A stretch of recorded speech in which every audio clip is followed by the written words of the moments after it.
Les élections américaines. Résultat des élections. Alors, si vous ne le saviez pas encore, Donald Trump est le nouveau président des États-Unis. Seulement 54% de la population est allée voter, donc environ 1 sur 2 des Américains sont sortis voter. Et il y a eu seulement 26,46% des votes qui ont été donnés à Trump sur les 54 qui sont sortis. Qui? Donald Trump qui représente le Parti républicain et Hillary Clinton qui représente le Parti démocrate.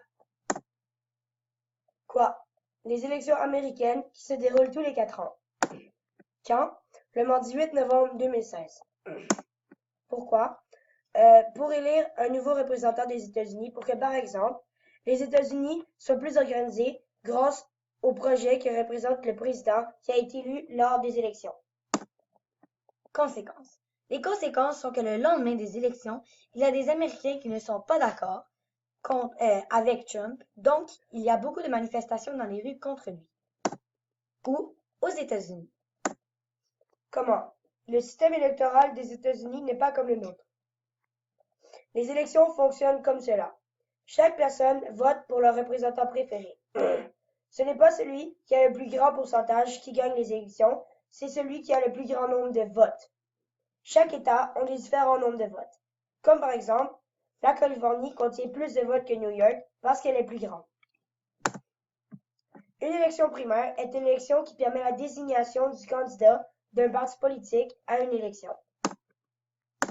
Ici, nous avons les États-Unis. Donald Trump a gagné le Texas qui avait 38 votes puisque la majorité de la population a voté pour lui. Comparé à Clinton qui a gagné le Colorado qui valait seulement 9 points parce que le Colorado est plus petit que le Texas. Voici les résultats. Donald Trump avait 290 votes et pour gagner, il en fallait 270. Et Clinton en a 232 en additionnant tous les États qu'elle a gagnés. Comme j'avais dit avant, ce n'est pas celui qui a le plus grand nombre de pourcentage de votes qui va gagner. Donc, comme vous pouvez remarquer, Clinton, qui a perdu, avait 61 millions de votes, tandis que pour Trump, qui a gagné, on avait seulement 60 millions. Le lien avec le cours d'histoire. Le lien avec le cours d'histoire, c'est que la population peut aller voter indirectement. Donc, cela fait partie d'une démocratie. Lien avec le passé.